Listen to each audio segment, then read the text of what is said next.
Alright, so we've reached episode 5 of Invincible on Amazon Prime Video. I really look forward to this show each week. Each episode, I'm just getting more and more hyped for this show, and it's really one of my new favorite shows. If you enjoy the show as well, make sure you like and also subscribe to the channel so you're up to date with all of our discussions about each episode of Invincible and also my other reviews for movies and streaming and all that stuff on the channel as well. I put out a lot of content every week, so make sure you don't miss any of it. The series so far is such an entertaining breath of fresh air when it comes to the superhero genre. There's a lot of really outrageous, crazy, shocking moments in every episode, and this episode is no different with episode 5. It's probably one of my favorite episodes so far. I'm really liking the slow, gradual development of Mark's conflict when it comes to his life between being a superhero and also his love life and just teenage life in general. It's great to see that Mark is actually getting a better grasp on his power set, and he's becoming more confident as a superhero, as Invincible, as we see him taking on various villains throughout the episode and also just saving people. And it's gotten to the point where he's actually gaining some notoriety for his actions as Invincible, but he still has that duality when it comes to he still can't manage his actual social life at all because he's missing all these work shifts, he quits working at the burger shop, and he still can't maintain this love life with Amber all that well either because he's always bailing and making up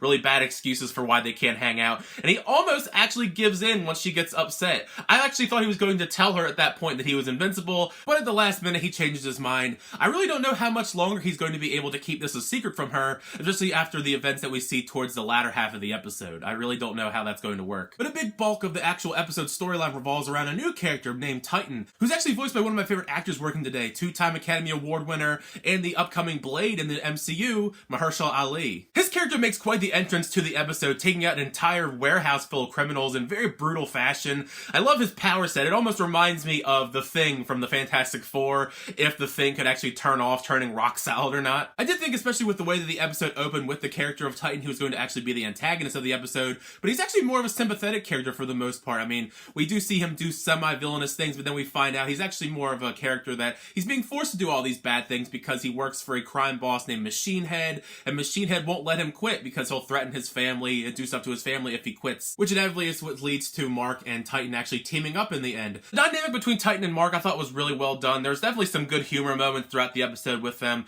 but I like that Titan is pretty much showing Mark the less privileged areas that he doesn't really get to see all that much, and gives him a better perspective when it comes to actually being a hero for the rest of the world and not just the higher upper scale areas, even if Omni-Man is against him trying to help out Titan and all this stuff because he doesn't think it's worth his time. Honestly though, when it comes to Omni-Man, I think he should be more worried about his wife, Debbie, because she's finding out all these different details. Piecing together that mystery here, she finds Damien Darkblood's notebook, she starts reading through it and going on a little adventure investigation of her own. So I think she's on the right track to finding out the truth, at least, because obviously Nolan is lying to everyone. The last 15 to 20 minutes or so of this episode is the most exciting portion in my opinion when it comes to the battle sequences between Titan and Invincible taking on Machine Head.